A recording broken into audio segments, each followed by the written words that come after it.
الحمد لله وكفى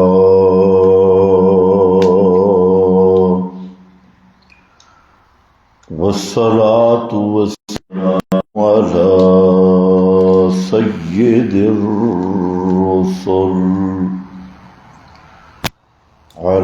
سيد الرسل وخاتم الأنبياء.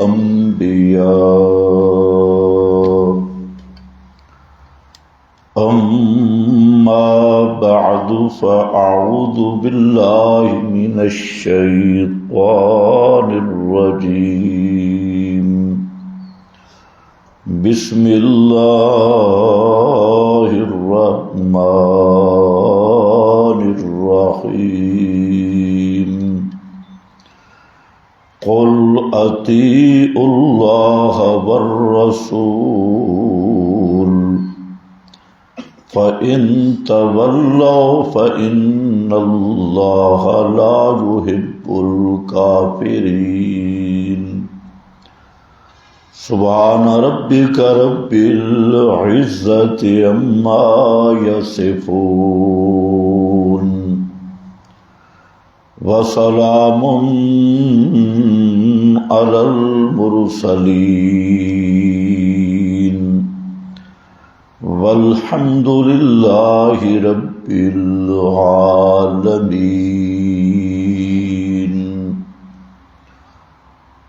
انتہائی قابل قدر بزرگوں اور بھائیوں،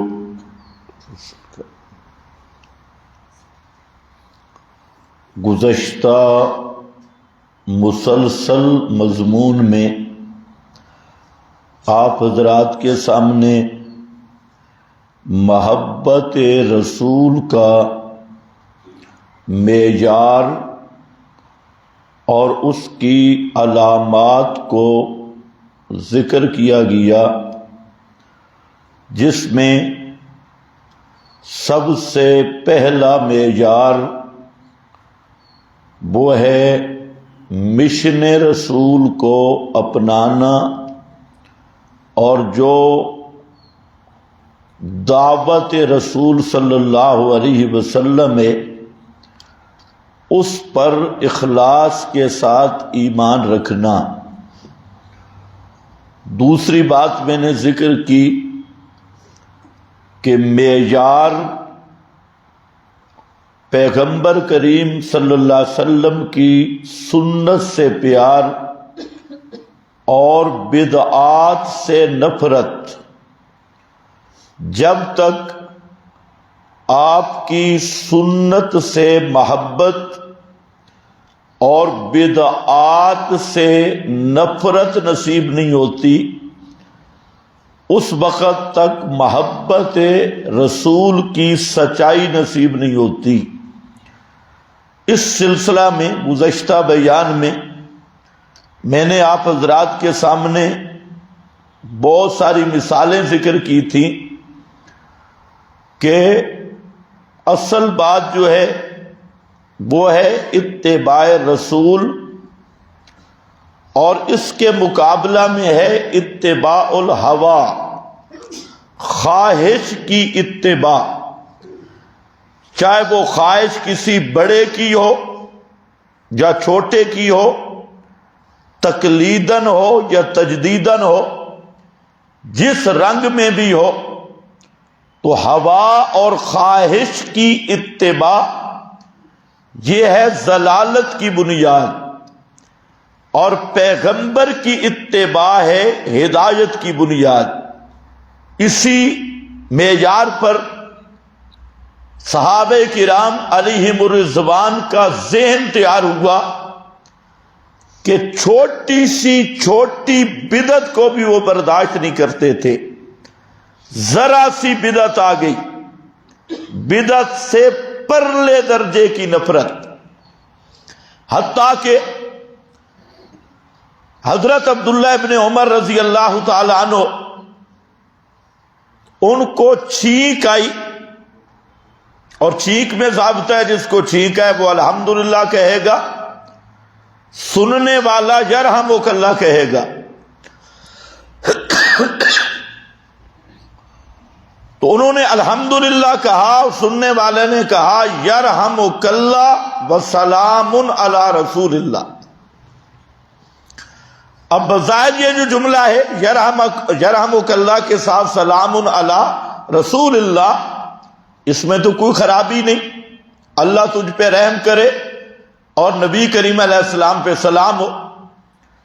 لیکن حضرت عبداللہ ابن عمر کو اتنا غصہ آیا کہ بعض روایات میں یہ لفظ ہے، فرمایا سلام علی امیک، تیری ماں تے سلام ہو گئے، گویا کہ اس کو آر دلائی، اور فرمایا کہ اللہ کے رسول پہ بے حد سلام ہوں، لیکن آپ نے اس مقام پہ ہمیں یہ تعلیم نہیں دی، یہاں صرف ہے یرحمک اللہ، بس اسی پہ اکتفا کر۔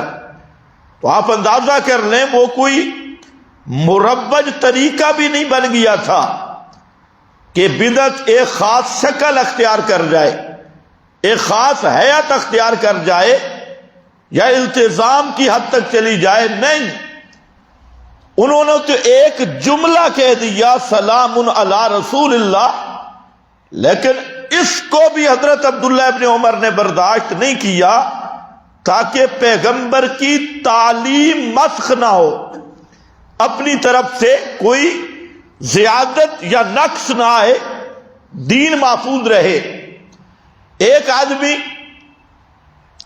عیدگاہ میں عید کی نماز سے پہلے نفل پڑھ رہا ہے، اب نفل پڑھنا تو کوئی گناہ نہیں، جتنے آپ نفل مرضی پڑھیں، لیکن جہاں کچھ معاملہ اور بن گیا، عیدگاہ میں عید کی نماز سے پہلے اس نے نفل شروع کیے، اور حضرت علی المرتضی رضی اللہ تعالی عنہ نے اسے دیکھ لیا، اور دیکھ کر اس کے گریبان سے پکڑا اور عیدگاہ سے باہر کیا۔ اس نے آگے عجیب جملہ کہا، اس نے کہا اچھا اتنہا عن الصلاۃ، نماز سے روک رہا ہے، میں تو نماز ہی پڑھ رہا۔ آج بھی ہر بدعت کی بنیاد کہاں سے ہوتی ہے جی؟ حرج کیا ہے؟ ہم نے کون سی گالیاں نکالی ہیں بھائی؟ کون سا گناہ کیا ہے؟ نیکی تو کی ہے، عبادت تو کی ہے، اور یہ بدعت والی وہ لعنت ہے جو عبادت کے روپ میں آتی ہے، قرب کے روپ میں آتی ہے، اس لیے بدعتی کو توبہ کی توفیق نہیں ہوتی۔ ہر گناہ گار گناہ کرتا ہے، لیکن احساس سے گناہ اس کے دل میں ہے، جب احساس گناہ کا ہے اس کو توبہ کی توفیق مل جاتی ہے۔ لیکن جو بدعت کرنے والا ہے یہ ایسا بدبخت ہے کہ اس کو توبہ کی توفیق اس لیے نہیں ملتی کہ اس کے اندر گناہ کا احساس نہیں، گناہ کر رہا ہے اور اس کو اللہ کی رضا سمجھ رہا ہے، عبادت سمجھ رہا ہے، تو یہ کیسے توبہ کرے گا اور کیسے توبہ کی توفیق ملے گی؟ تو انہوں نے کہا میں نے تو نماز پڑھی۔ حضرت علی المرتضی رضی اللہ تعالیٰ عنہ نے فرمایا کہ میں نے اللہ کے نبی کے ساتھ عید کی نماز پڑھی ہے، آپ عیدگاہ میں عید کی نماز سے پہلے نفل نہیں پڑھتے تھے، اور تو پڑھ رہا ہے تو یہی مخالفت سنت تجھے جہنم میں لے جائے گی۔ تیسری مثال مسلم شریف میں ہے کہ جو چاشت کی نماز ہے، اس کے فضائل بھی حدیث میں موجود ہے، چاشت والی نماز، کچھ سمجھ آتی ہے چاشت کی نماز؟ چاشت والی نماز کے فضائل حدیث میں اور ثبوت بھی ہے، لیکن حضرت عبداللہ ابن عمر دیوار کے ساتھ ٹیک لگا کے بیٹھے تھے، اور لوگ مسجد میں ایک پورے اہتمام کے ساتھ آئے، تدائی اور اہتمام کے ساتھ، اور انہوں نے وہ چاشت کے نوافل ایک ترتیب سے پڑھنے شروع کیے۔ تو حضرت عبداللہ ابن عمر سے ایک آدمی نے پوچھا یہ کیا ہے؟ فرمایا یہ بدعت ہے۔ اب وہ کیا بدعت ہے؟ ان کا یہ اہتمام کر کے آنا، اور خاص حیات اختیار کر کے آنا، تو ابن عمر بیٹھ رہے ہیں اور ساتھ بتا رہے ہیں یہ بدعت ہے۔ اس طرح کا اہتمام اور اس طرح کی حیات پیغمبر کریم صلی اللہ علیہ وسلم سے ثابت نہیں، یعنی جہاں کوئی بدعت کا دروازہ بھی کھل سکتا تھا کسی تعویل سے، صحابہ اس کو بھی برداشت نہیں کرتے تھے۔ حتیٰ کہ ایک آدمی منبر پہ کھڑا ہوا اور خطبہ کے دوران، جو جمعے کا خطبہ ہے، تو اس نے دونوں ہاتھ اس طرح حرکت دینی شروع کی۔ اب خطبہ کے دوران ہاتھ کو اپنا ہاتھ ہلا رہا ہے، تو سامنے بھی عربی ہے، خطبہ بھی عربی میں ہے، جیسے تقریروں میں ہاتھ اوپر بلند ہو جاتے ہیں تو اس کے بلند ہوئے، ایک دفعہ ہوئے، جب دوسری دفعہ اس نے ہاتھ بلند کیا تو آگے سے نبی کا صحابی کھڑا ہوا، اس نے کہا کبہ اللہ یدیک، تیرے ہاتھوں پہ خدا کی لعنت ہو۔ پیغمبر کریم نے تو خطبے کے دوران جو ہاتھ نہیں ہلائے، جو تو ڈانس کر رہا ہے اور ہاتھ ہلا رہا ہے، اس طرح میرے نبی نے خطبہ نہیں دیا جیسے تو خطبہ دے رہا ہے، اور خطبے کے دوران اس طرح ہاتھوں کو حرکت دے رہا ہے۔ یعنی اتنی چیز بھی صحابی نے برداشت نہیں کی، اور وہ ہاتھ ہلانے والا کوئی عام مولوی نہیں تھا، وہ گورنر تھا، گورنر تھا اس وقت کا گورنر۔ ایک گورنر کے سامنے یہ کہنا کبہ اللہ یدیک، تیرے ہاتھوں کو اللہ توڑ دے، ان پہ لعنت پڑے، کیوں ان کو تو نے حرکت دی؟ تو یہ وہ صحابہ کی غیرت تھی، اور یہ غیرت پیدا ہوتی ہے محبت رسول سے۔ جس آدمی کے دل میں پیغمبر کریم کی سچی محبت ہے، وہ بدعت کو بھی برداشت نہیں کرتا، اور جہاں بدعت کا شبہ پڑ جائے اس چیز کو بھی برداشت نہیں کرتا۔ اور یہی غیرت تھی صحابہ کی جس سے دین محفوظ چلا آیا ہے۔ حضرت معاویہ رضی اللہ تعالیٰ عنہ طواف میں انہوں نے ایک رکن کعبہ کو بوسہ دیا، پیچھے ایک اور صحابی کھڑا تھا، اس نے کہا یہ آپ نے کیا کیا؟ حضرت معاویہ نے متوجہ ہو کر پوچھا کیوں؟ کہتے اللہ کے رسول تو جہاں بوسہ نہیں دیتے تھے۔ حضرت معاویہ نے کہا اصبتا، یار تیری بات ٹھیک ہے، بس اس کے بعد پھر اس جگہ بوسہ نہیں دیا۔ اور یہ چٹو قوم تو جہاں پہنچ جائے، کوئی قبر مل جائے، کوئی تعزیہ مل جائے، کوئی تبوت مل جائے، کوئی زندہ پیر حضرت صاحب ہے اس کے آگے بھی ہاتھ لگا کے، پیچھے کپڑے پہ ہاتھ لگا کے یہ تبرک حاصل ہو رہے ہیں۔ اور وہ صحابی حضرت معاویہ کو کعبہ کا رکن نہیں چومنے دے رہا، کہتے پیغمبر کریم نے جہاں بوسہ دیا ہے وہ حجر اسود ہے، حجر اسود کے علاوہ کہیں کعبے کی کسی چوکھٹ کو بھی چومنے کی اجازت نہیں ہے۔ اور حضرت معاویہ رضی اللہ تعالیٰ عنہ سے غلطی ہو رہی تھی، فوراً صحابی بول پڑا، اس نے کہا یہ کیا کر رہا ہے، پیغمبر کریم نے تو یہ نہیں کیا۔ آگے انہوں نے کہا یہ نہیں کہا کہ حرج کیا ہے، کعبے نو چوم لائے تھے تاں کیڑی گل ہے، نہیں، انہوں نے کہا یار تیری بات ٹھیک ہے، پھر ایسا نہیں ہوگا۔ تو الغرض اگر آپ اصحاب رسول کی سیرت دیکھیں تو ان میں سب سے بڑا وصف یہ تھا کہ وہ سنت پہ جان دینے والے تھے، اور بدعت، اور جہاں بدعت کا شبہ پڑنے والا تھا اس سے وہ اتنی نفرت کرتے تھے کہ کسی اور گناہ سے اس قدر نفرت نہیں جو بدعت یا شبہ بدعت پہ اصحاب رسول کو نفرت تھی۔ تو اس لیے میرا بھائی، پیغمبر کریم کی سچی محبت یہ ہے کہ ہر بدعت سے نفرت کر۔ ہر بدعت، میں نے کیوں کہا؟ ہر فرقے کی بدعتیں اپنی اپنی ہیں۔ اچھا، سب کی چابی یہ کہ بدعات مختلف پہ، کچھ بدعات روافض کرتی ہیں، عملاً ویسے تو رفض ہے ہی پوری بدعت، تو کچھ وہ مثلا تعزیہ، تبوت، پٹکا، محرم کے دیگیں، نظریں، سبیلے اور کالے کپڑے ماتم کی علامت 10 محرم تک، یہ بدعات کس کی ہیں؟ اہل تشیع کی۔ کچھ بدعات جو ہیں یہ ہمارا بریلوی طبقہ کرتا ہے، اور وہ خاص بدعات ہیں، اس کا نام انہوں نے رکھا ہے معمولات اہل سنت، معمولات تیجا، چوتھا، کل، 11ویں، 12ویں، اور اسی طریقہ سے ربیع الاول، عید میلاد النبی، اور اس طرح کے بہت ساری چیزیں وہ ہمارا بریلوی طبقہ کرتا ہے۔ اچھا، کچھ بدعات دیوبندی حضرات کرتی، ذکر جہری کی مجالس، ٹریننگ، اور بدعی درود و سلام جس کا کوئی ثبوت نہیں ہے، ہیلے اسقاط، اور اس طرح کی بہت ساری بدعات وہ دیوبندی مکتبہ فکر میں ہیں۔ اور کچھ ماشاءاللہ ہمارے جو اشاعت والے ہیں، کہلوانے والے، کچھ بدعتیں یہ بھی کرتی ہیں۔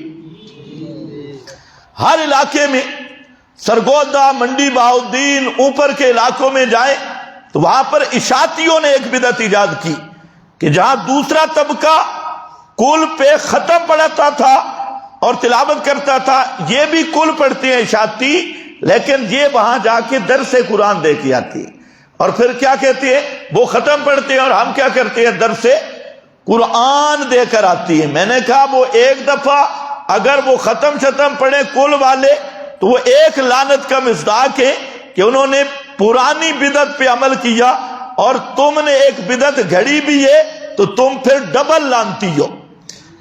ایک ہے بدعت اپنی طرف سے گھڑنا، تو پھر تجھے ڈبل لعنتی بن گئے۔ اسی طریقہ سے جنازے کے بعد کی دعائیں، اس پر دیوبندی اور اشاعتی لڑتے ہیں بریلوی طبقہ سے، بھئی تم جو جنازے کے بعد دعا مانگتے ہو یہ بدعت ہے۔ دیوبندی مکتبہ فکر نہیں کہتا ہے کہ تم یہ بدعت کرتے ہو، اور خود عیدین کے بعد اجتماعی دعا مانگتی ہیں، کچھ خطبے کے بعد اور کچھ جناب نماز کے بعد خود۔ اب وہ ان کو کہتا ہے یہ بدعت ہے، تو وہ کہتے ہیں نہیں یہ تو ہمارے اکابر کا معمول ہے۔ تو بھائی تمہارے اکابر کا معمول ہے تو دعا بعد الجنازہ پہ ان کے ساتھ کیوں لڑ رہے ہو؟ وہ ان کے اکابر کا معمول ہے۔ پھر تم لڑائی کا کیا مطلب؟ یا تو پوری بدعت چھوڑو، نہیں چھوڑنی، کچھ چھوڑنی ہے کچھ نہیں چھوڑنی، آدھی خود کر لینی ہے، آدھی سے ان سے لڑنے۔ اچھا، سب کی چابی ایک ہی ہے۔ رافضیوں سے پوچھو بدعات تو کہتے ہیں جناب ہمارے اکابر کا معمول ہے۔ بریلوی طبقہ سے پوچھو ثبوت، کہتے ہیں یہ تو معمولات اہل سنت ہے۔ دیوبندی طبقہ سے پوچھو معمول، اس کا ثبوت، کہتے ہیں ہمارے اکابر کر گئے۔ اور اب تمہارے اندر بھی ایسے بھگوڑے پیدا ہو گئے کہ وہ بدعات پہ اڑ کے آگے کیا کہتے ہیں، ہمارے بزرگ کر گئے، ہمارے فلانے کر گئے، ہمارے فلانے کر گئے۔ جہاں امام کعبہ ہے اسلام آباد میں، حضرت شیخ القرآن رحمت اللہ علیہ ساتھ تھے، مغرب کی نماز تھی، اور مولانا عبداللہ صاحب لال مسجد والے بزرگ وہ بھی ساتھ تھے۔ تو امام کعبہ نے مغرب کی نماز پڑھائی۔ اب مسئلہ یہ ہے کہ کعبۃ اللہ اور مسجد نبوی حنبلی لوگ ہیں، وہ ہر بدعت سے بھی بچے ہیں، اور جہاں بدعت کا شبہ پڑ جائے اس سے بھی وہ دور ہیں۔ تو وہ فرائض کے بعد مربع اجتماعی دعا کے قائل نہیں ہیں۔ آپ بھی شاید ادھر گئے ہوں، تو جو گئے ہیں وہ تو کم از کم بولیں نہ مکہ میں ہوتی ہے نہ مدینہ میں۔ مربع اجتماعی دعا جو پنڈی اسلام آباد میں خصوصاً امام سپیشل رکھا ہوا ہے کہ ان کو اللہ سے مانگ کر دیتا ہے، اور یہ آمین آمین کہتے ہیں، اور امام صاحب یعنی لگتا ہے کہ ان کا خود اللہ سے براہ راست کوئی تعلق نہیں، امام ان کو مانگ کے دے گا اور یہ کہیں گے آمین آمین آمین۔ اچھا کہ ایسے جھلڑ بھی ہے، امام ابھی دعا شروع نہیں کرتا، یہ پہلے کہتے، امام دعا کے شروع میں کہتا ہے آمین۔ بھائی اس امام کو یہ تو بتاؤ بھائی آمین دعا کے آخر بھی ہوتی ہے، یہ شعا آمین شروع میں کر رہا ہے. خیر، تو امام کعبہ نے مغرب کی نماز پڑھائی. اب وہ تو دعا نہیں کرتے، اجتماعی دعا جو مربج ہے، ویسے تو میں کئی دفعہ بتا چکا ہوں فرائض کے بعد انفرادن وہ دعائیں، وہ اذکار جو آپ سے ثابت ہے بے شک مانگو. جو مسنون چیزیں اس کو تو نہیں چھوڑنا. خیر، تو مولانا عبداللہ صاحب کھڑے ہوئے. یہ آدمی جو اندر موجود تھا اب بھی زندہ ہے، وہ بھی ساتھ تھا. کھڑے ہوئے اور امام کعبہ کو کہنا چاہتے تھے جی بارش کی دعا کروا دو تاکہ دعا ہو جائے. انہیں پتا تھا فرائض کے بعد تو اجتماعی نہیں کرائیں گے، لیکن بارش کا نام لے لیں تاکہ دعا ہو جائے. تو حضرت شیخ القرآن اٹھے، جھپٹ کے اس کے کندھے سے پکڑا مولانا عبداللہ صاحب کے اور کہا بیٹھ جا، بیٹھ جا. ان کو پتا چلے کہ کعبہ والوں کا عمل کیا ہے.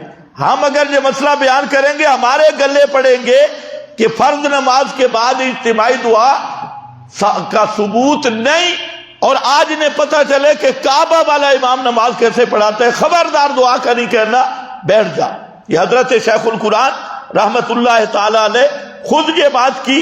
حضرت سید عنایت اللہ شاہ سے بخاری رحمت اللہ تعالی علیہ وہ دعا اتنی لمبی کرتے کہ کوئی ان کے ساتھ بیٹھ ہی نہیں سکتا تھا. ایک آدمی نے پوچھا کہ حضرت آپ اتنی لمبی دعا کرتے ہیں، فرمایا یہ بھی ایک طریقہ ہے ان کو بتانے کا کہ اجتماعی دعا کا کوئی ثبوت نہیں، یہ بھی ایک عمل ہے، طرز ہے. تو بہرحال میں عرض یہ کر رہا تھا کہ اب سوال کیا ہوتا ہے، جنازے کے بعد اجتماعی دعا پر سارے جو دلائل پیش کرتی ہیں تو ہم کہتے ہیں وہی دلائل ذرا عیدین کی نماز کے بعد بھی فٹ کر لو، اور بھی جو مربجہ بدعات تم نے نکالی ہے اس پر بھی فٹ کر لو. تو مطلب میرا کہنے کا یہ ہے کہ محبت رسول اس چیز کا نام ہے کہ ہر بدعت، چاہے وہ کوئی فرقہ کرے، جو بدعت ہے اس سے بچ جا، چاہے اوپر لیبل کوئی بھی لگا ہو. حتیٰ کہ فقہا نے ایک ضابطہ لکھا، اذا تردد الامر بین السنت والبدعہ، تورے کا جب ایک کام میں یہ اختلاف یا شبہ پڑ جائے کہ یہ سنت ہے یا بدعت ہے، تو اس شبہ پر اس کام کو نہیں کیا جائے گا، تورے کا چھوڑ دیا جائے گا، کیونکہ سنت پہ عمل کرنے کا ثواب اور فائدہ اس قدر نہیں جتنا بدعت کے ارتکاب پر جرم اور گناہ ہے. اللہ جانے جی سب فقہا نے لکھا، مولویوں کو سمجھ کیوں نہیں آ رہا. تو خیر، عرض میں یہ کر رہا ہوں کہ عام طور پہ سمجھتے ہیں یہ کوئی معمولی گناہ ہے. یہ معمولی گناہ نہیں. امام الانبیاء صلی اللہ علیہ وسلم نے فرمایا اہل البدعۃ ہم کلاب اہل النار، جو بدعتی ہیں وہ جہنم کے کتے ہیں. کلاب اہل النار. اور اس روایت کو تو احمد رضا خان نے فتاوی رضویہ میں بھی تحریر کیا کہ اہل البدعۃ ہم کلاب اہل النار، وہ جہنمیوں کے کتے ہیں. تو ہم کہتے ہیں جہنمیوں کے کتے نہ بنو، پیغمبر کے متبع بن جاؤ اور سنت کو تلاش کرو. سنت کو ہر جگہ پہ تلاش کرو. اور جو آدمی سنتوں کے پیچھے چل گیا اور سنتوں کو تلاش کیا وہی کامیاب ہے. حضرت معاذ بن جبل رضی اللہ تعالیٰ عنہ پیغمبر کا صحابی ہے، فرماتے ہیں فَإِيَّاكُمْ وَمَا يُبْتَدَعُ فَإِنَّمَا ابْتُدِعَ ضَلَالَةٌ. یہ ابو داؤد پڑھ رہا ہوں. حضرت معاذ بن جبل فرماتے ہیں کہ اے لوگو خبردار، ہر ایاکم وما یبتدع، ہر بدعت سے بچ جاؤ. فإنما ابتدع، جو بھی بدعت ہے دین میں، ضلالۃ، وہ گمراہی ہے. کوئی بدعت حسنہ نہیں. مابتدع، جو بدعت بھی ہے سب کی سب وہ گمراہی ہے اور جہنم کا راستہ ہے. عمر بن عبدالعزیز جو معروف تابعی ہیں اور بڑے درجے کے عالم بھی ہیں اور خلیفہ بھی ہیں، ان کو ایک آدمی نے خط لکھا کہ مجھے کوئی ایک مسئلہ درپیش ہے تقدیر کے متعلق، ایک مسئلہ پوچھا تو عمر بن عبدالعزیز نے وہاں پر عجیب جواب دیا.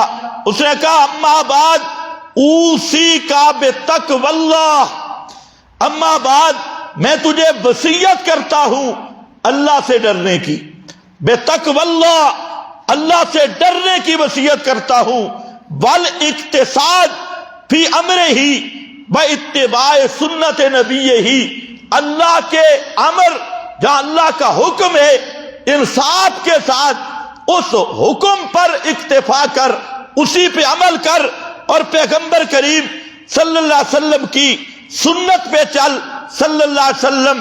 اور میں تجھے وصیت کرتا ہوں فی ترک ما احدث المحدثون بعد ما جرت به سنتہ فعلیک بلزوم السنہ فانھا لک باذن اللہ اسما. فرماتے ہیں کہ جو سنت ہے اسی پہ ڈٹ جا، اسی پہ پکا رہے، اور سنت سے ہٹ کر کسی بدعت کی طرف نہ جانا، یہی عصمت ہے. اللہ کے ہاں بچ جائے گا، جہنم سے بچ جائے گا، اللہ کی ناراضگی سے بچ جائے گا، اسی میں تیری حفاظت ہے. سنت پہ پکا ہو جا، بدعتوں کو چھوڑ دے. یہ کون ہے؟ عمر بن عبدل. یہ حوالے میں اس لیے دے رہا ہوں کہ پھر کوئی بیماری آ جاتی ہے جی ہمارے اکابر، ہمارے فلانے، یہ سب اکابر کے اکابر ہیں، سب سے بڑے لوگ ہیں. حضرت عبداللہ ابن مسعود رضی اللہ تعالیٰ عنہ کی مسلم شریف میں حدیث موجود ہے، فرماتی ہیں کہ لو ترکتم سنت نبیکم لزللتم عن الہدی، اگر تم نے پیغمبر کی سنت کو چھوڑ دیا تم ہدایت سے پھر جاؤ گے، ہٹ جاؤ گے. لزللتم عن الہدی، ہدایت تمہیں نصیب نہیں ہوگی. اسی طرح حضرت عبداللہ ابن عباس سے، ان سے ایک آدمی نے کہا، اور وہ آدمی بھی حضرت عثمان، یہ تابعی ہیں، یہ کہتے ہیں میں ابن عباس کے پاس گیا، فقلت اوصینی، مجھے وصیت فرماؤ، فقال نعم علیک بتقوی اللہ، پہ میری وصیت یہ ہے ہر مقام میں اللہ سے ڈرنا، والاستقامہ، اور دین پہ مضبوط رہنا، کچا نہیں پڑنا. الاستقامہ، ڈٹ جا دین پر. اتبع بلا تبتدع، اتباع کر پیغمبر کریم کی، لا تبتدع، تے بدعتیں نہ کر، بدعتیں چھوڑ دے. یہ کون کہہ رہا ہے؟ حضرت عبداللہ ابن عباس رضی اللہ تعالیٰ عنہ. اتبع بلا تبتدع، اتباع کر، بدعات نہ کر، ان سے بچ جا. یہی معیار ہے پیغمبر کریم صلی اللہ علیہ وسلم کی سنت کا. اور خود آپ صلی اللہ علیہ وسلم نے ارشاد فرمایا، یہ بھی مسلم کی حدیث ہے، فرمایا ما بعث اللہ من نبی الا کان لہ من امتی حواریون و انصار.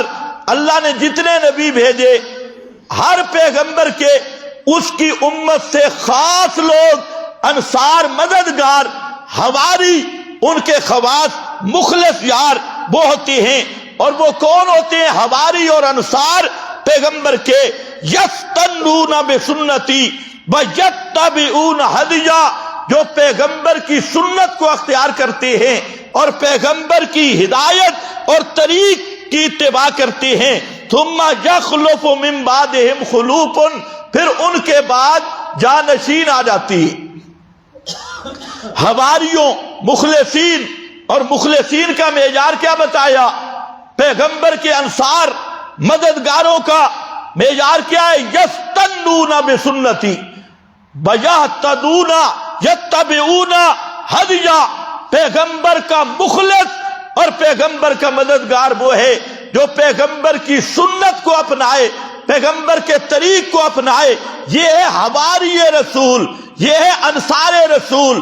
اور یہ پیغمبر کی حیات تک نہیں، قیامت تک ایسے حواری، خواص اور انصار ناصر سنہ کامل البدع یہ قیامت تک پیدا ہوتے رہیں گے، جو دین کی حفاظت کرتے رہیں گے. تو فرمایا یہ تو ہیں سچے محب رسول، سچا محبت رسول کرنے والا وہی ہے جو یستنون بسنتی یتبعون ہدیا، پیغمبر کے طریق کو اپنائے۔ فرمایا اس کے بعد آ جاتی ہیں یخلف من بعدہم خلوف، یہ عامی لوگ نہیں، یہ ملا لوگ ہیں،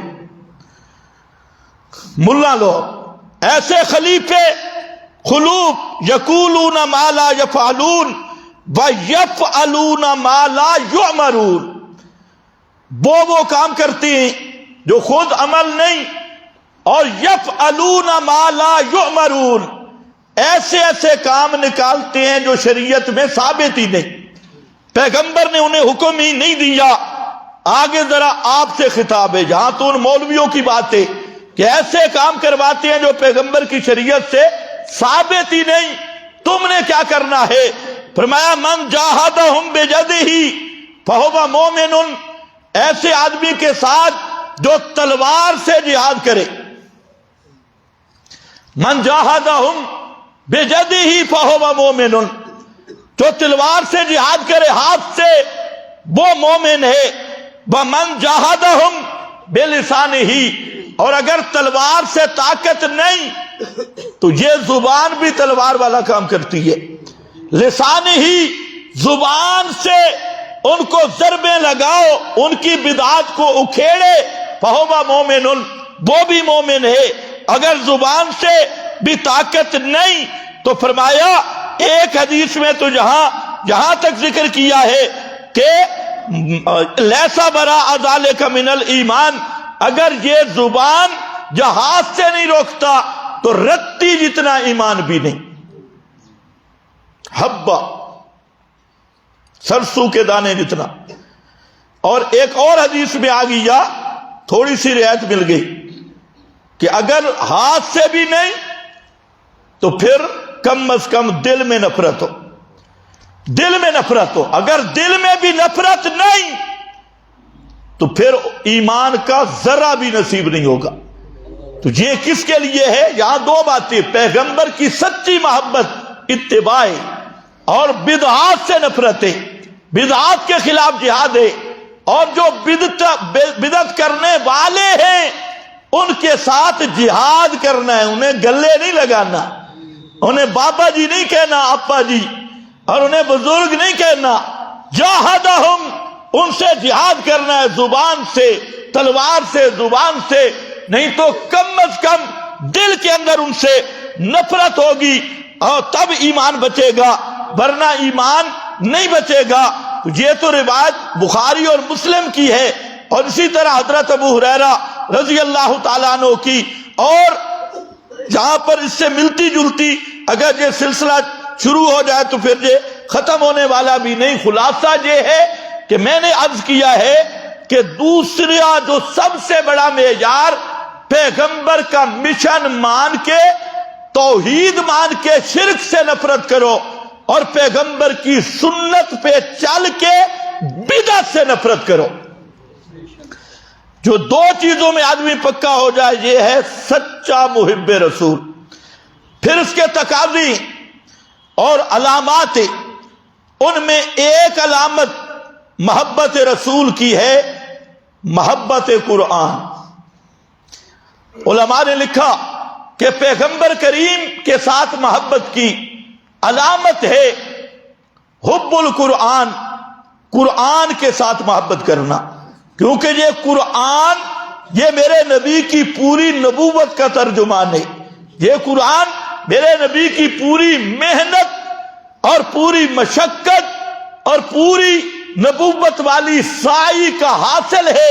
اسی لیے امام قرطبی رحمہ اللہ، امام بغوی نے لکھا ہے من بلغہ القرآن کأنما رأى النبی، جس کے پاس قرآن مقدس پہنچ گیا اور اس نے قرآن سمجھ لیا، وہ جان لے اس نے پیغمبر کی اس طرح سمجھے کہ زندگی میں دین سیکھا ہے۔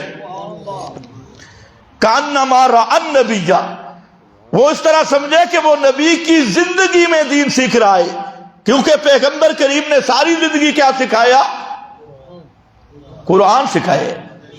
آپ نے تعلیم قرآن کی دی ہے، تبلیغ قرآن کی ہے، فیصلہ قرآن سے کیا ہے، تربیت قرآن سے کی ہے، تزکیہ قرآن سے کیا ہے۔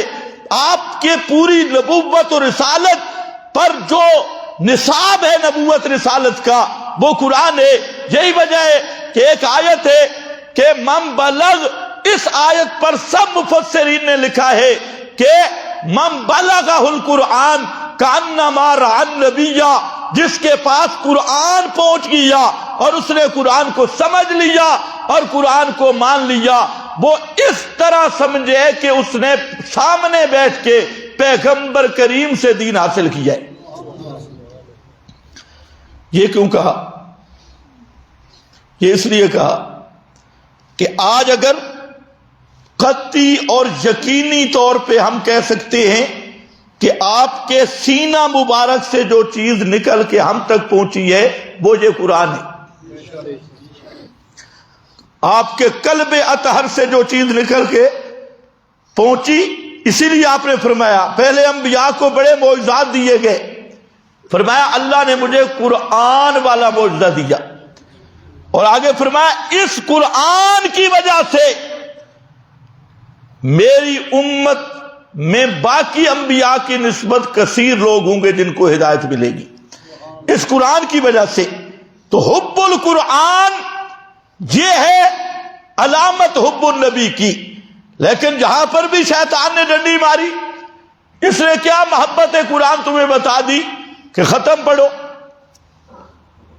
یعنی شیطان کے رستے دیکھو کہ جو پیغمبر کریم کی محبت تھی وہ اتباع تھی، اتباع سے ہٹا کے بدعت پہ لگا دیا۔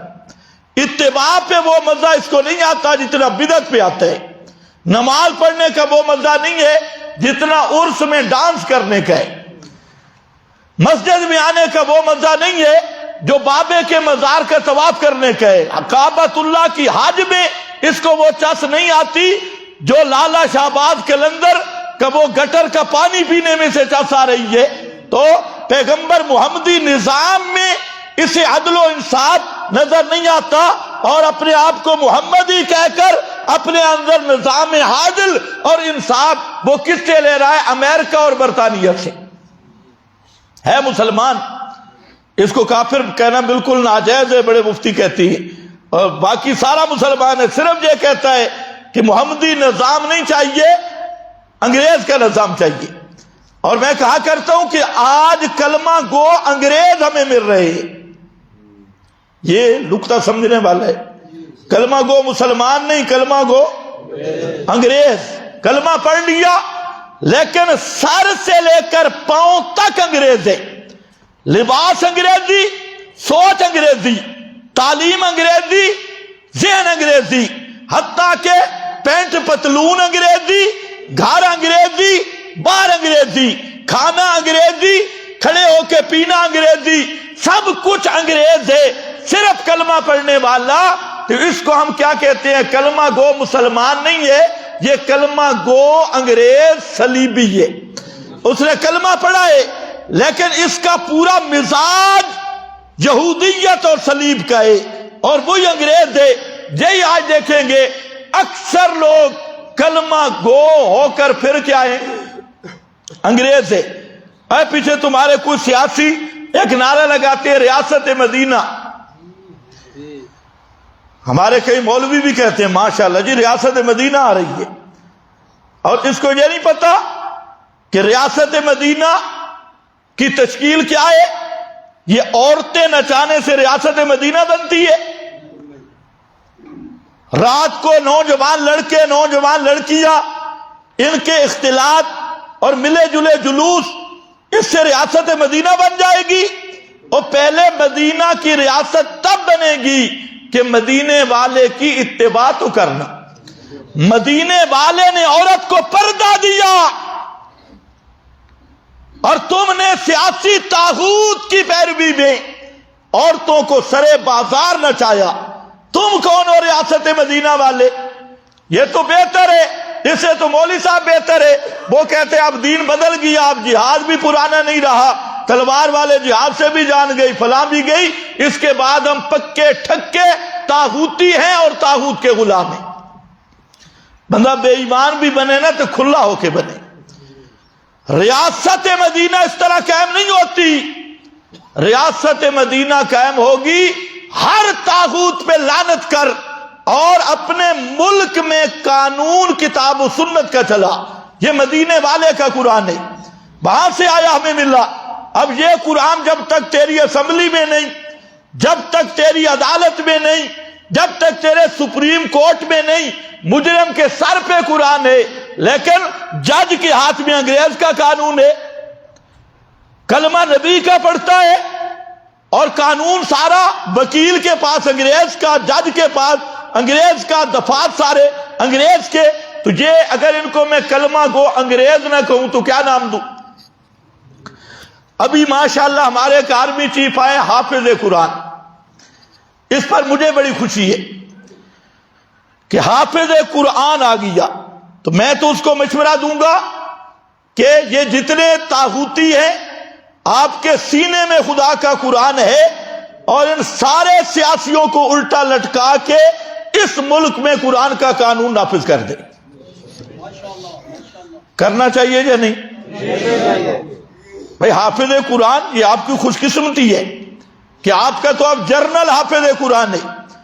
ایک تو اس سارے لابی کا یہ بت ٹوٹ گیا جو کہتے ہیں حافظ بنے گا تو بھوکا مرے گا, حافظ بنے گا بھوکا مرے گا. مولویوں کے پتر بیچارے کسی خاطر, یہ مولوی دا پتر ہے, مولوی کا بیٹا ہے حافظ قرآن. انڈیا کو بہت تکلیف ہوئی, کہتے ہیں ملا جرنل آ گیا. میں کہ پترو اب بچا نہ ملا نو, ملا جرنل آ گیا. تو حافظ قرآن کا آرمی چیف بننا یہ بہت بڑا اعزاز ہے پاکستان کے لیے, اور اس آرمی چیف پہ ضروری ہے. ان کو ہم بتاتے ہیں, وہ بھی جانتے ہیں, یہ جتنے اردا گرد یہ سارے سیاسی پراڈی ہے اور ایک چیز میں یہ سارے سچے ہیں. ایک چیز میں صادق اور امین ہے, ایک ہی چیز ہے. اور وہ یہ جو ایک دوسرے کو ڈاکو کہتی ہیں, ایک دوسرے کو چور کہتی ہیں, ایک دوسرے کو خائن کہتی ہیں. وہ کہتے ہیں وہ بے ایمان, یہ کہتے ہیں یہ بے ایمان. میں کہتا ہوں خدا کی قسم اس بے ایمانی میں اور الزام تراشی میں ساری سیاسی جماعتیں سچی ہے. یہ آپ کو سمجھ آ گئی؟ دیکھو اس سے بڑی ہم تائید کیا کر سکتے ہیں. اس میں سچے, اس لیے یہ سب فراڈی ہے اور سب کرسی کے لیے ملک کو تباہ کرنے والے. تو آرمی چیف سے بھی ہماری گزارش ہے, آپ حافظ قرآن ہیں اور آپ ہماری کمپنی کے آگے. تو اب یہی قرآن جو سینے میں ہے وہی قرآن سپریم کورٹ میں آئے, جو قرآن سینے میں ہے وہی پاکستان کے قانون میں آئے, پتہ چلے اور قرآن کا حق ادا ہو جائے تاکہ دنیا میں بھی کامیابیاں ملے اور آخرت میں بھی نجات ملے. خیر آؤ, قرآن سے محبت ختم پڑھنے سے حاصل نہیں ہوگی, یہ شیطان نے لگایا ہے. ختم پڑھو جی, تعویذ لکھو جی. اب تو ماشاءاللہ بڑے بڑے مباحثوں انہوں نے شروع کر دی آدھا آدھا قرآن لٹکانے کے لیے. جی جائز ہے, یجوز ہو, جائز ہے. ادھر تلاشی لو تعویذ, ادھر تلاشی لو تعویذ. اور کئی کہتے ہیں کوئی مسئلہ نہیں, چھوٹے بچوں کے لیے تعویذ لی ہے. خود تو بے ایمان نہیں بنا, چھوٹے بچوں کو بنا رہا ہے, تربیت کر رہا ہے. اور میرا بھائی یہ تعویذ شاویذ کوئی چیز نہیں. یہ جو لوگوں نے منڈیاں بنا رکھی ہے یہ صرف کاروبار ہے, اس کی کوئی حقیقت. پیغمبر کریم نے پوری زندگی ایک تعویذ نہ لکھا ہے نہ لکھوایا ہے. کیا کہا میں نے؟ اگر کسی مولوی میں جرأت ہو تو پیش کرے کہ نبی کریم صلی اللہ علیہ وسلم نے قرآن لکھوایا. آپ کے کاتب تھے. ایک مولوی صاحب کو میں نے کہا کہ آپ سے ثابت ہے, کہتے آپ تو لکھ نہیں سکتے تھے. میں نے کہا لکھوا تو سکتے تھے.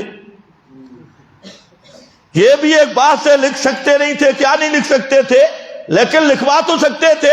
تو آپ نے پورا قرآن لکھوایا لیکن ایک آیت لکھوا کے کسی کے گلے میں ڈالی ہو, کسی کے بازو میں لٹکائی ہو, یا کسی اور کو دی ہو، اور پھر جو مروجہ دکانیں بنی ہوئی ہے اور مختلف قسم کے جہاں ہتھیار چلتے ہیں یہ، اور ان میں تو قرآن بھی نہیں ہوتا، ان میں تو نرا فراڈ اور بے ایمانی تعویذ اٹھا کے دیکھو، اندر یا فرعون یا حمان یا قارون پتہ نہیں کیا کیا بکواس لکھی ہے اور شرکیہ کلمات لکھے ہیں، اس پہ قوم کو لگا دیا۔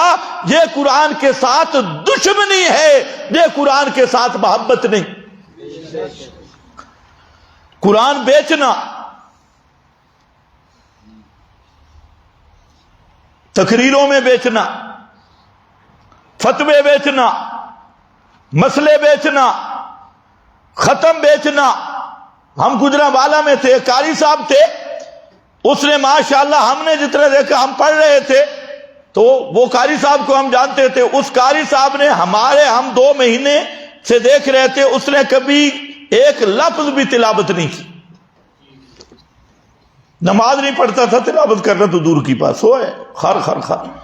بڑھیا آئی تو اس نے کچھ سودا کیا، بڑھیا نے، اتنا ہم نے سن لیا 17 یا 16۔ تو ہم نے پوچھا قاری صاحب یہ کیا؟ تو کہتے ہیں وہ آئیے، اس نے اپنی اماں کے لیے ختم مجھ سے لینے تھے، اس نے پوچھا تیرے پاس کتنے ختم ہیں؟ میں نے کہا 17 ختم ہیں، اور فی ختم 500 روپے۔ تو میں نے کہا آپ نے تو تلاوت کبھی نہیں کی، 17 ختم بیٹی ہے۔ تو کہتے ہیں میں نے تو تلاوت نہیں کی، پیسے ملے ہیں کہ نہیں؟ 17 کو 5 سے ضرب دو، پیسے تو مل گئے۔ تو کہتے ہیں میں تلاوت کرتا بھی صحیح، تب کون سا ثواب ملنا تھا اس کو؟ جیسے وہ خرید رہی ہے تو ہمارے جیب تو تازہ ہے، ہمیں تو مل گیا۔ یہ ان لوگوں نے قرآن کے ساتھ فراڈ بنائے، مذاق بنایا، اور کہتے ہیں ہم مسلمان ہیں۔ قرآن کو ذریعہ معاش بنانا یہ قرآن کے ساتھ محبت نہیں، تقریریں بیچنا یہ قرآن کے ساتھ محبت نہیں، موسمی مسئلے بیان کرنا جہاں لوگ ذرا مباحث دیں، وہاں ذرا کڑوی توحید بیان کر دے، جہاں لوگوں کو پتہ چلتا نہیں، اندر باہر کی 4 لطیفے سنا کے درمیان سے گزر جانا، اسی کا نام یہودیت ہے۔ یہودی یہی ہوتے تھے۔ اگر کسی نے یہودی نہیں دیکھے، خدا کی قسم ان ملا کو دیکھ لے کہ جہاں مسئلے کی ضرورت ہے وہاں بیان ہی نہیں کیا، اور جہاں جس قسم کا مزاج ملا ان لوگوں کو خوش کیا، یہ بھی خوش، وہ بھی خوش، وہ بھی خوش، اور حقیقت مسئلہ کے چور بن گئے۔ اگر کسی نے پرانے یہودی نہیں دیکھے تو یہ بالکل ہو بہو انہی کا فوٹو سٹیٹ ہے، دعویٰ کوئی بھی ہو۔ بھئی قرآن کی محبت کیا ہے؟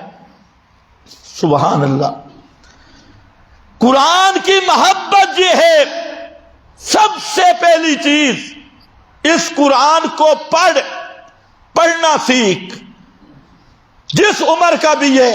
صحابہ بھی آپ کی خدمت میں آئے، کوئی 80 سال کا، کوئی 60 سال کا، کوئی 50 سال کا، اپنی عمر کو نہ دیکھ، اس قرآن کو پڑھ، اس کے کلمات سیکھ، چاہے عمر بڑی ہے یا چھوٹی ہے۔ اگر 4 لفظ بھی روزانہ سیکھنا شروع کر دے، نادرے پڑھنا شروع کر دے، تو انشاءاللہ چند مہینوں میں، سال میں آپ قرآن پاک کو دیکھ کے پڑھنے کے قابل ہو جائیں گے۔ تو کم از کم محبت تو کرنا، اس قرآن کو پڑھنے کا سیکھ، تعلیم سیکھ۔ پیغمبر کریم نے فرمایا خیرکم من تعلم القرآن وعلمہ، تم میں سب سے بہتر وہ ہے جو قرآن سیکھے اور قرآن سکھائے۔ تو اس لیے میرا بھائی وقت ضائع نہ کر، آج فیس بک پہ سارا دن لگائے اور خبروں پہ سارا دن لگائے، سیاسی پارٹیوں کی خوشامد میں سارا دن لگائے، ابھی الیکشن پھر سر پہ آ گئے اور سارے یہ مینڈک باہر نکل آئے، ان کی سپورٹ میں سارا دن لگائے، اور کتنے افسوس کی بات ہے کہ ہے بھی مسلمان اور اپنی کتاب دیکھ کے نہیں پڑھ سکتا۔ حافظ بننا کوئی ضروری نہیں، کم از کم قرآن تجھے دیکھ کے آنا چاہیے، اور اس کو سیکھنے کا عزم کرے گا، اس کو قرآن کو سیکھنے کا عزم کر لے، اور نہ دیکھ میری عمر کیا ہے، نہ دیکھ میرا پیشہ کیا ہے، ایک آیت روزانہ سیکھ لے، آیت پوری نہیں، آدھی آیت، 4 کلمات کسی سے سیکھ لے کہ مجھے یہ قرآن پڑھا یار، یہ قرآن ہے کیا، اور ناظرے کم از کم اس کے بعد جو دوسری بات ہے وہ ہے قرآن کو سمجھنا۔ قرآن سمجھ، یہ اللہ کا فرمان نہیں، اور یہ تیرے لیے آیا ہے، یہ مولویوں کے لیے نہیں، یا کسی اور اونچے درجے کے 18 علوم والے کے لیے نہیں۔ فرمایا ہدی للناس، یہ قرآن آیا ساری کائنات کے لیے ہادی بن کے، ہدایت بن کے۔ ہدایت تب ہوگا نا اس کو سمجھو گے۔ اور کتنے افسوس کی بات ہے کہ مسلمان قوم یہودی سے اگر پوچھیں وہ اپنے مذہب کی کتاب سمجھتا ہے، عیسائی سے پوچھیں وہ اپنے مذہب کی کتاب سمجھتا ہے، مسلمانوں کے فرقوں سے پوچھیں جتنے فرقے بنے ہیں، رافضی کا بچہ ہے جو ان پڑھ ہے وہ اپنے مذہب کو سمجھ رہا ہے، کسی اور کا بچہ ہے اپنے مذہب کو سمجھ رہا ہے، اپنے مولوی کی سمجھتا ہے، اپنے مذہب کے اصول سمجھتا ہے۔ رافضی اسے پتہ ہے 10 محرم کو پیٹنا، 10 دن پیٹنا یہ اس کا مذہب ہے۔ کوئی بریلر ہے وہ بھی اپنی ساری بدعات کو سمجھے ہوئے ہے، اور اگر نہیں سمجھا مسلمان تو قرآن کو نہیں سمجھا۔ اور اس کا طریقہ بھی یہ ہے کہ کم از کم 1 آیت 2 آیت زیادہ نہ ہو، اس کا روزانہ آپ معمول بنا لے، ترجمہ دیکھیں، اور پھر جو سمجھ نہیں آتا پوچھے۔ کوئی عالم ہوگا، کوئی حافظ ہوگا، کوئی دوسرا ہوگا، کوئی قرآن کا ترجمہ کرنے والا، پوچھیں۔ پھر جب ایک پورا رکوع بن جائے تو جو جہاں میرے پاس جمعہ پڑھنے آتی ہیں ان سب سے میری گزارش ہے جب رکوع کا ترجمہ دیکھ لو تو 15 منٹ نکال کے میرے پاس آ جاؤ۔ صرف 15 منٹ میں انشاءاللہ میں پورا رکوع سمجھا دوں گا۔ لیکن رکوع کا ترجمہ وہ آپ چاہے دیکھیں یا کسی سے سیکھیں، ترجمہ سیکھ کے پورا رکوع کو سمجھانا ہمارا کام ہے جو ہمارے اس ادارہ کے ساتھ متعلق ہے۔ اسی طرح جہاں تک میری آواز جائے، جہاں مواحد عالم جو ماہر قرآن ہو، خطیبوں سے قرآن نہیں سمجھنا۔ خطیبوں کو وہی ایتیں بھی پوری نہیں آتی جو تمہارے سامنے تقریر میں کرتی ہے۔ قرآن کسی ماہر قرآن سے سمجھنا ہے اور ترجمہ سیکھنے کی۔ اگر آپ 4 ماہ تک یہ کوشش کر لیں کہ میں نے قرآن سمجھنا ہے، 1 آیت 2 آیتیں 3 آیتیں، اگر آپ اس پہ پکے ہو جائیں، خدا کی قسم ایک وقت آئے گا کہ آپ چند تھوڑے سے عرصے میں قرآن کے ماہر بن جائیں گے۔ اور سب سے بڑی بات ہے قرآن پاک کا سمجھ آ جانا۔ مولویوں سے جان چھوٹ جائے گی، بڑے بڑوں سے جان چھوٹ جائے گی۔ پھر تیسری چیز ہے قرآن کی دعوت کو عام کرنا، اور قرآن کی دعوت عام تب ہوگی جب آپ قرآن سمجھیں گے۔ اور چوتھی چیز یہ ہے قرآن پاک کے نفاذ کی کوشش کرنا۔ یہ سارے نظام کرپٹ ہیں۔ آج جتنا نظام ہے لوگوں کو سمجھ نہیں آتی۔ یہ جتنا نظام موجودہ نظام ہے یہ ظلم کا نظام ہے، کرپٹ نظام ہے۔ چاہے سیاسی پارٹی کوئی کھڑی ہو جائے اور کسی اچھے دعوے کے ساتھ کھڑی ہو، جس نظام کی ابتدا میں انصاف نہیں، جمہوریت جو ہے اس کی ابتدا میں انصاف ہے؟ جی سوچ لو، اگر ایک عالم کا ووٹ ہے ایک چوڑے چمار کا ہے، کتنا فرق ہے؟ جو ایک عالم اور سپریم کورٹ کے جج کی رائے اور ایک چوڑے چمار کی رائے برابر ہے، اس نظام میں تمہیں انصاف ملے گا؟ اور جس نظام میں دنیا کے بدمعاش، لچے، لفنگے، کذاب، زانی، شرابی، اور جن کو نہ قرآن کا پتہ نہ کلمے کا پتہ، نہ سیدھا کوئی لفظ کہہ سکتے ہیں، تمہارے وزیر اعظموں کا تو یہ وزرائے عظما کا تو یہ حال ہے کہ لا الہ الا اللہ، یہ ابھی ہمارے سابق وزیر اعظم نے اتنا زور لگایا اور ابھی 15-20 دن ہو گئے کہ اب وہ لا الہ الا اللہ کے کلمات صحیح پڑھ رہا ہے۔ اس سے پہلے وہ لا الہ الا اللہ پڑھتا تھا، لا الہ الا اللہ نہیں پڑھ سکتا تھا۔ یہ تمہارے وہ ہے ریاست مدینہ والے، اور جو دوسری گنجی سرکاریں ہیں ان کا بھی آپ نے حال دیکھا کہ ایک آیت لکھ کے سامنے پڑی ہے اور ناظرے دیکھ کے آیت ایک پڑھ رہا ہے، اقوام متحدہ میں جا کے اور غلطیاں 4 کر رہا ہے۔ جی آپ کے لیڈر ہیں جن کے لیے آپ رات دن بے چین ہیں اور آپس میں گھروں میں لڑ رہے ہیں، میں فلانی پارٹی کا ہوں، میں یہ صاف بات کہتا ہوں کہ موجودہ یہ نظام یہ سارا ظلم پہ مبنی نظام ہے، کرپٹ نظام ہے، چاہے وہ کسی جماعت کے عنوان سے بھی ہو۔ نظام عادل وہ ہے جو نظام محمد مصطفیٰ ہے، اور نظام انصاف وہ ہے جو نظام محمد مصطفیٰ ہے، اور محمدی نظام کے قانون کی کتاب یہ کتاب اللہ کی کتاب ہے۔ یا تو کہ یہ قرآن کامل نہیں، جب قرآن کامل کتاب ہے تو پھر ظالمہ قرآن تیرے گھر میں پڑا ہے اور تو انگریز اور فیصلے ان انگریزی طاغوت دجالوں کے لے کے پھرتا ہے، تو پھر تجھے کلمہ گو انگریز نہ کہوں تو کوئی اور نام بتا دے، اس سے یاد کر لوں۔ بآخر دعوانا الحمدللہ۔